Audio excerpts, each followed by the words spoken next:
अस्सलाम वालेकुम students.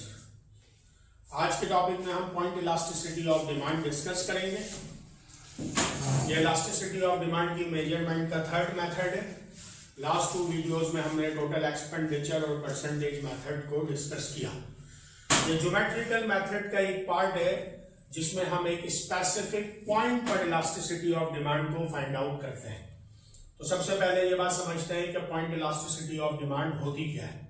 Point elasticity of demand simply ये देखती है कि जब मार्केट में प्राइस में स्मॉल चेंज आएगा तो उस स्मॉल चेंज की वजह से आपकी क्वांटिटी डिमांड में जो चेंज आता है उस चेंज को मेजर करना या डिमांड कर्व पर, क्योंकि ये थ्योरेटिकल कॉन्सेप्ट है। तो जब आप एक डिमांड कर्व पर किसी भी पॉइंट पर, सिंगल पॉइंट पर इलास्टिसिटी ऑफ डिमांड को मेजर करना चाह रहे हैं तो हम इस्तेमाल करते हैं पॉइंट मेथड और point elasticity of demand. Simply ये स्मॉल चेंजेस के लिए जो है इस मेथड को यूज किया जाता है। फॉर एग्जांपल जैसे फॉरेन एक्सचेंज मार्केट है जिसमें आपके पास पाकिस्तानी करेंसी को आप डॉलर में या डॉलर को पाकिस्तानी करेंसी में कन्वर्ट करते हैं, तो अगर वहां पर बहुत स्मॉल चेंजेस होते हैं then we use that method of point elasticity of demand. तो दो बातें याद रखनी है, जब प्राइस में स्मॉल चेंज आएगा तो पॉइंट इलास्टिसिटी यूज करेंगे, और जब आप सिंगल पॉइंट पर इलास्टिसिटी ऑफ डिमांड को डिटरमाइन कर रहे हैं तो आप पॉइंट इलास्टिसिटी ऑफ डिमांड के मेथड को यूज करते हैं। इसका फॉर्मूला बहुत सिंपल है। सिंपली आपने लोअर सेगमेंट को अपर सेगमेंट से डिवाइड कर देना है। Now we have a demand curve D. Price हमने वाई एक्सिस पर रख दी, क्वांटिटी डिमांड हमने एक्स एक्सिस पर रख दी। ओरिजिन का जीरो, डिमांड कर्व हमने बना दिया डी। कर्व कह ले, लाइन कह ले, यूजुअली हम डिमांड लाइन को इकोनॉमिक्स में कर्व से ही जो है वो उगाड़ते हैं। नाउ इस लाइन पर या इस कर्व पर हमने डिफरेंट पॉइंट्स लगा दिए और इन पॉइंट्स पर हमने इलास्टिसिटी ऑफ डिमांड को डिटरमाइन करना है। एक पॉइंट हमने बिल्कुल मिड ऑफ द कर्व लगा दिया, उसको नाम दे दिया ए।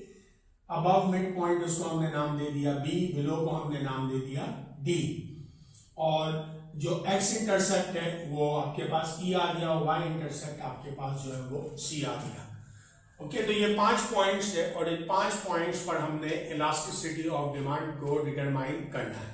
लेट्स से हम पॉइंट ए पर इलास्टिसिटी को डिटरमाइन करना चाह रहे हैं तो हम देखेंगे कि लोअर सेगमेंट यानी लोअर एरिया ऑफ ट्राइंगल, तो ए टू ई ये आपका हो जाएगा लोअर सेगमेंट और ए टू सी आपके पास हो जाएगा अपर सेगमेंट।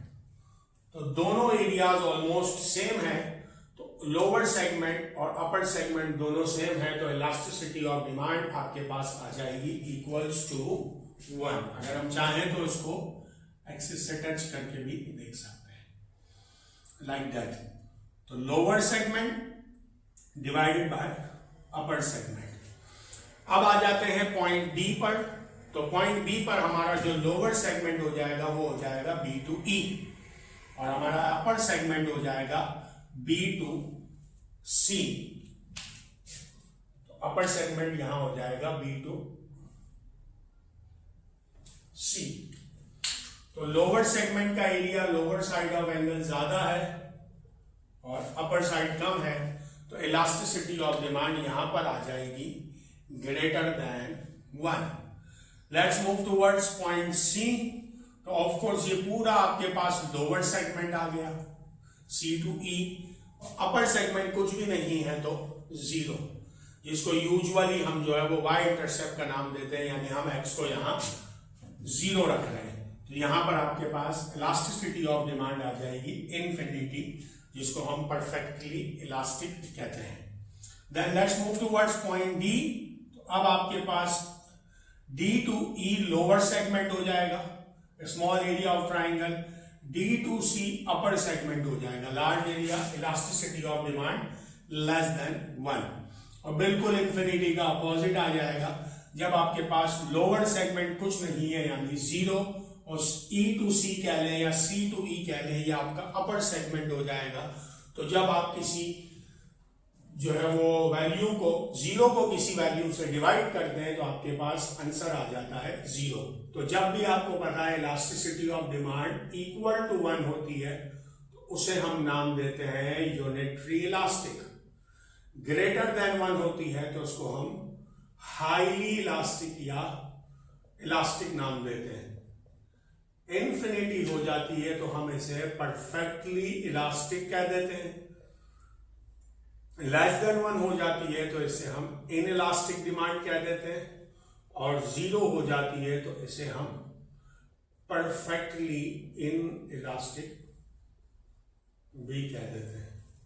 तो उम्मीद है कि आपको बात समझ में आ गई होगी। इन शॉर्ट, जब आप किसी स्पेसिफिक पॉइंट पर इलास्टिसिटी ऑफ डिमांड को डिटरमाइन करें तो आप पॉइंट मेथड यूज करते हैं और लोअर सेगमेंट और अपर सेगमेंट को आपस में डिवाइड करते हैं। ये डिफरेंट एग्जांपल्स मैंने कर्व पर बनाकर दी हैं।